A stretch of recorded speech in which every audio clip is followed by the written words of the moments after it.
everyone, my name is Annie Lee, and this is my AP research project, the Hitmakers Formula, Crafting a Viral Song from Data-Driven Insights. So to start, why music? Why did I decide to do music as my research project? Initially, I didn't know where to start because there were so many options that I could have done. I had some topics that I dabbled with, but they didn't exactly fit the criteria that I wanted, or just like the topic or like the rules of the rubric that needed to be fulfilled. But then one day, I was just scrolling through TikTok, and I came across some of these singers. They had great talent. They were so musically talented, but for some reason, they only had a small reach, or they weren't as popular as I thought they had the potential to be. And so for me personally, I thought that was strange, and I thought maybe it was even a little bit unfair. And that was where my research project took off. I wanted to see if there was any way that I could have increased their chances at becoming viral sensations and hits. And to start my research, I needed to establish a foundation and start at the beginning. I needed to learn everything I could about music and to figure out what made a song catchy, because a catchy song equals a popular song. Philosopher Suzanne Blinger wrote that the most highly developed type of such purely connotation semantic is music. So simply put, the human species first experienced meaning through music rather than long before meaning was conveyed by words. And the notion that music came before spoken language still holds true today. For example, Shahram Hechmat, PhD, has stated that people express rhythm in all aspects of their daily life, whether subconsciously or consciously. Human rhythm is inherently communicative and it encompasses both the rhythms expressed outside the body and the systems within the body. So like a slow rhythm typically evokes a sense of calm, or a quicker heartbeat evokes a sense of excitement or nervousness. And even nature exerts rhythm through their systems such as the cycles of the moon and sun, the passing of the seasons, or even the push and pull of the tide. Neuroscientist Nia Kraus has stated that maintaining this rhythm is almost a biological imperative for some individuals. Some get irritated if the rhythm gets disturbed, and others get nervous if the rhythm changes too much. She goes on to state that rhythms in the brain have been called out as a basic for consciousness itself, suggesting that rhythm is a vital part in human life. So simply put, music is an unavoidable part of human life. It subtly connects people on a subconscious level in terms of communication, and it influences all aspects of the human surroundings. To further investigate the importance of rhythm in daily life, I wanted to dive deeper into my preliminary research and think about how rhythm actually affects people on a biological level. And what I found was this phenomenon called the cognitive itch.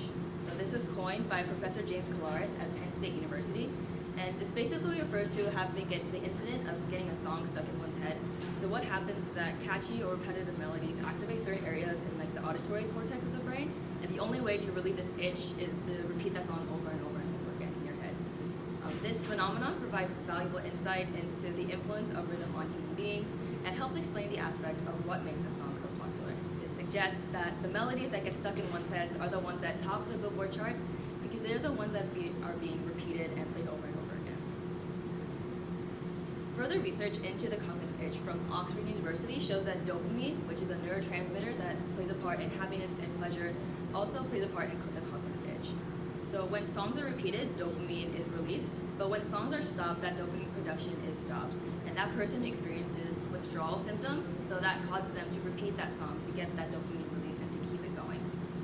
In addition, research by Sam Hageyer and colleagues has found that neurons respond more strongly to vocal music compared to instrumental music or other sounds. This suggests that the human brain has an innate preference for vocal music and people who sing.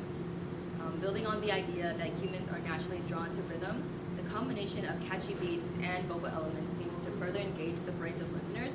So by combining like vocal elements and certain beats and rhythms, songs are more likely to capture attention, increasing their chances of becoming viral hits. And this kind of explains why people prefer more songs with lyrics and actual singing in it compared to maybe classical music and the orchestra. After all this preliminary research, I wanted to move on to how I could actually implement what I found so artists could actually use it to achieve success. And this is where I found my gap. I found sources that guided artists and provided tips on how they could viral on TikTok or on Instagram. And most of their advice consisted of marketing. They needed to put themselves out there, they needed to make themselves attractive. The second point was they needed to have a better aesthetic, they needed to be attractive and appeal to the audience. And the last tip was to have communication and connection with other famous people. Because if you know a famous person and the famous person knows you and you have that inner relationship, then people are more likely to look at you and people are more likely to pay attention to you. And while all these factors are essential and has a hand in achieving virality, there were no sources on how an artist could actually use and improve their own music itself itself and how they could utilize certain musical trends to go viral. And this is where I came up with my research question: how can I implement the trends in past hit songs into a framework that can be applied to small-time artists to enhance their chances of achieving virality? Music composition professor Bob Barsom has said that there's no definite blueprint for this, and finding a formula to catchiness is futile. But my research aims to address this gap in research and to try and prove Professor Barsom wrong. My personal hypothesis is that through my research, I will be able to uncover a specific pattern that people are just innately attracted to, and just to equip artists and producers with a structured blueprint that they can use to try and make sure that their song becomes a guaranteed hit. My research is unique because existing studies have focused on qualitative factors, as mentioned before, such as marketing or an artist's public image. But my research takes a different approach by including a quantitative lens and analyzing the music itself. So my research is a three-part methodology. There's conduct, create, critique. In my conduct phase, I will be doing a content analysis on the past hit songs, and I will analyze them to see if I can uncover any hidden trends or common themes among them, such as lyrical themes or the instruments used, or maybe how fast the song is, things like that. In the create phase, I will use the data and the framework that I've gotten from my content analysis to actually make my own song. And then in the critique phase, I will send out that song to my audience and to see whether they like it or not. And based on these results, it will prove if my framework was effective or not. So in my conduct phase, I wanted to have a list of about 20 songs so I could have a good range of data. And for a song to hit that list, it needs to fulfill two criteria. One of that criteria was it had to be streamed at least 500,000 times on Spotify, because that's what Spotify said was a song becoming a viral hit is need to be streamed at least that many times. And the second one is that it had to be on the Billboard Top 50 rank at some point since it's been released, because that really emphasizes that this song was actually a hit with people and people actually did really like it and listen to it over and over and over again. And also I wanted to make the songs had to be 3 years from 2023 to 2024, so that is more, the trends found in these songs were more relatable to this time period. So this was a list of songs that I chose from those criteria. There are artists such as Billie Eilish, Lady Gaga, Bruno Mars, Sabrina Carpenter, and Chappell Roan. Because of the time constraints on this project, I didn't have the time to individually analyze and really research each song. So what I found was I found this platform called Sonateller AI, and what it does is that I feed it a song and it analyzes it and gives me back on the following: summary song lyrics, genres, moods, themes, instruments, beats per minute, and also the key, major or minor key. And I did cross-reference this source with other music composition sites and other music producers who have used this before, and they have confirmed that it is critical.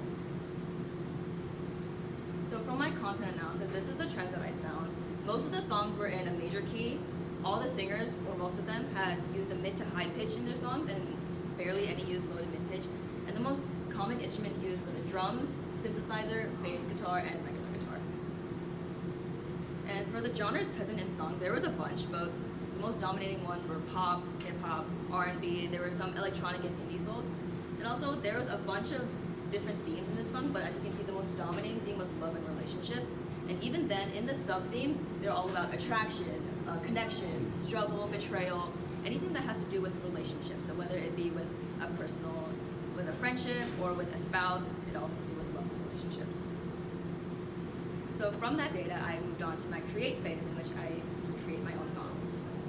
So my ideas for the song, my theme, definitely I wanted to do it on love and relationships, because that's what my data has found to be most common among the songs. And I also want it to be relatable, because if a song is more relatable, then more people are more likely to listen to it and like it better. Instruments, I will definitely use synth, bass, and drums. I wanted my genres to be pop. And for the key, I will be using a major key and a mid to high pitch for the singing. And also, because I didn't have the money to actually buy a producer setup or have all the instruments that I needed, I found this software application called GarageBand, which is free, and is equipped with all the instruments, the producer settings, and the recording studio I could need, and this made it the perfect application for my research. And the inspiration for my song was The Summer I Turned Pretty. It's a very hit, popular TV show, and it hit all the points in the content analysis that I found in terms of love relationships, and it's popular, relatable, and I felt like a song inspired by this would make people want to listen to it more. So basically, this TV show is about a girl who goes to a vacation and she meets these two boys, and she's in a love triangle with them. And I just took some elements of that and came up with my song called The Earth Plates. It's about a girl who goes to New York and she meets this guy, they connect, but when she has to leave, she's sad and she's nostalgic and she wants to go back to him and she wants to see him again. And this is my song. Some people it's a sunset. Don't look around. Something about a moment. A movie quote. Some people hear a song on radio, and it takes them to let song know that they can't let go. But for me, it was stay still and blurry with forever, and I had to catch a plane back home. You've been on my mind now all the time. I can swear everywhere I go, I keep seeing I'm still your place, and it takes me right back, takes me right back to those 4 days. It happened so fast, happened so fast. Turning left, turning right, sitting there stoplight across the coast. Walk there in the headlights, 3 letters, 4 letters. Yeah, I'm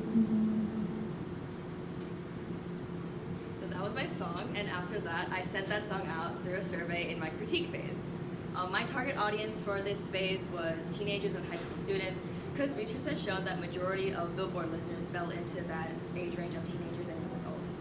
And because they were teens, I did require a consent form to be filled before they could access the actual survey. And on the survey, I let the participants listen to this clip of the song, rated on a Likert scale of 1 to 10, 10 being that they actually really liked the song, and 1 being that they absolutely hated it. And then I asked for specific comments on why they rated it what they did, and I asked a follow-up question of if the song were to be completed, if they would like to listen to it or not. And the purpose of that last question was to actually solidify and see if my framework was effective. By answering yes, it shows that my song that was created by my framework triggers some sort of interesting preference for maybe a rhythm or a certain lyric or an instrument, meaning that it has a high potential of going viral if this music and framework were to be used professionally. And from my Likert scale, I found that majority of people have voted in the 7 to 9 range. And there was some skewness to the left where some people didn't like it as much, but on average, most people voted 7 to 9. And from all my participants, the most common comment I found was that the beat was nice, they liked the lyrics, but it also sounded a little awkward, a little choppy. And some more specific comments was that maybe some people didn't like it as much because they were more of a rap person and didn't prefer this kind of genre. And another specific comment on why they liked it so much is because they liked it was really relatable and they wanted to have a boyfriend from it, and that kind of achieved my purpose of making it relatable.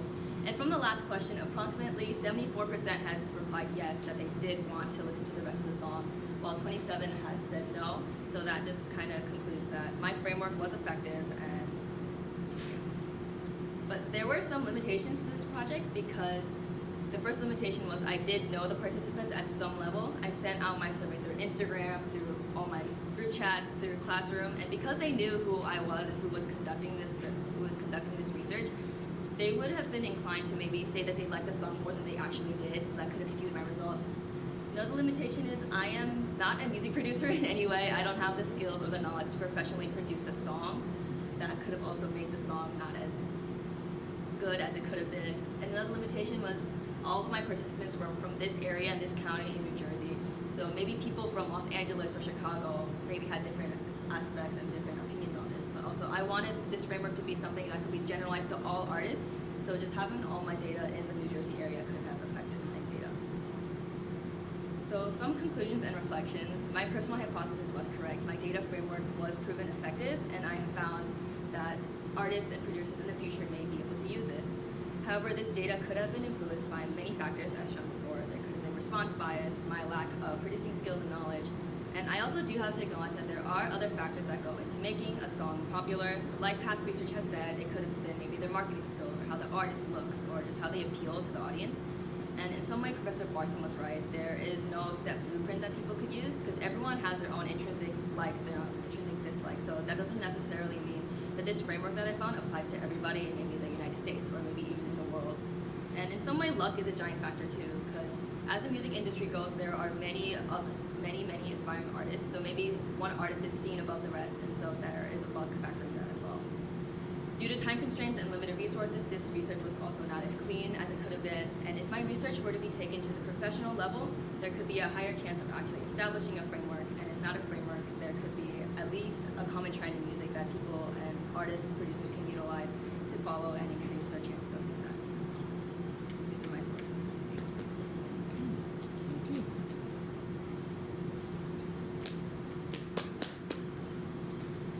Okay. I was listening, but I didn't want to distract you.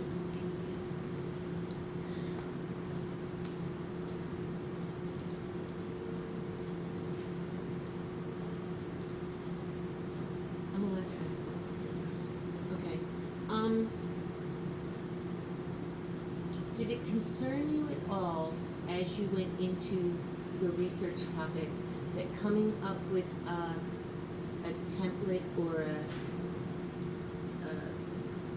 your hypothesis being true, that it might cut into the creativity if there was a chart that people could follow this recipe almost?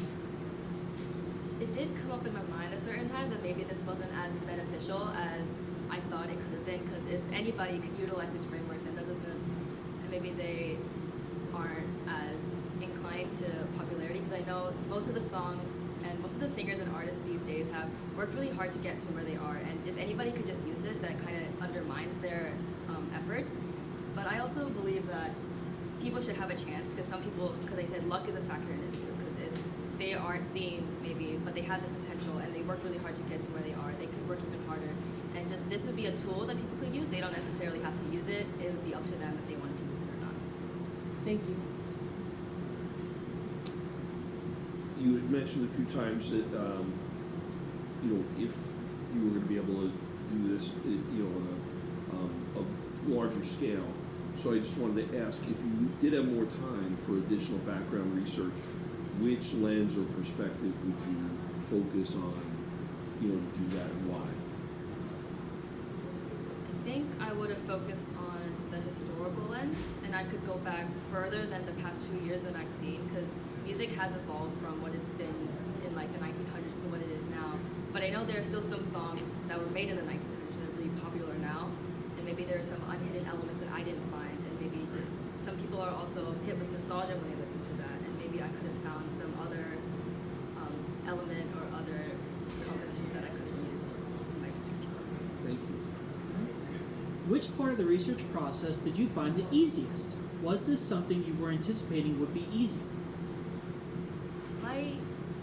The easiest part of my research project was the first phase, my conduct phase, because I could just feed a song into that program and it would give me the results immediately.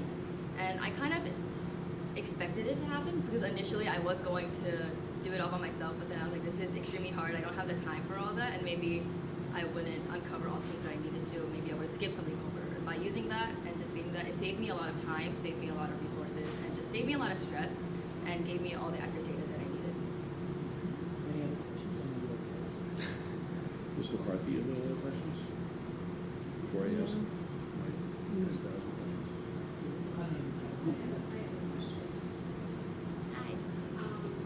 So what do you think the impact of the use of technology on creativity might be, or even could be down the road as you reflect on this strategy? I think technology can be very helpful in terms of creativity, because even now there are a lot of producer setups, microphones, just software that people utilize to enhance their creativity, because if you don't have that kind of technology, there isn't really a way to enhance that and to put that out there to an audience. So I think you could also use it to benefit, but it could also be detrimental too, because you could use it to just come up with things, like especially with AI nowadays, maybe you just make it come up with something for you, and it wasn't actually due to your creativity, due to your efforts that you got to a high place that you are. And so to kind of piggyback on that, what you just finished saying, the concept of AI and creativity, so those are generative programs that crunch, obviously supersets of data, in a semblance of what you were doing, here in a way, trying to looking for patterns and that kind of thing. What would, how can I say this? How does the individuality of a human being then, where does that fit into that You know, do you see it as a mix between those two things? Is what I think I'm saying. Is what I'm trying to ask. You know, is that this recognition that there are patterns that humans are more attracted to, and at the same time there may be something individually special that can change those a little or twist those so that they're more attractive to people, or fresher in a sense. What do you think about that? Like, you know, can AI just make music as well as you know, regular human beings? I think at this current moment in time, no. But as you know, AI has been continuously evolving, and even now, all the different AI softwares are more being created, and there's more being evolved through the minds of people. Like, people are creating this AI, and they can implement what they know personally, and they're just from what they're doing, they could subconsciously put in what they like, just like into that AI software, and they could potentially make their own music that's better than the creativity of people. Yeah. Off the AI, your research showed that voices and lyrics were really important to people through history. Did you consider bringing your voice higher into the mix, or was it something that you weren't well versed enough in the program? Because as I was listening, and I'm a big pop listener, I wanted to hear your voice more. Yeah, I wasn't really sure how to make it louder or how to That's make what it. I suspected. And also, I think because I listened to it over and over and over again, it just kind of, I couldn't tell if it was loud enough or it was Okay. low enough. Now, is that you singing? Yes. Very well, I might add. Very And nice. as a listener, I wanted to hear you louder. She did a beautiful job at the Thank you. She's amazing. That was awesome. Thank you. Yeah, thank you.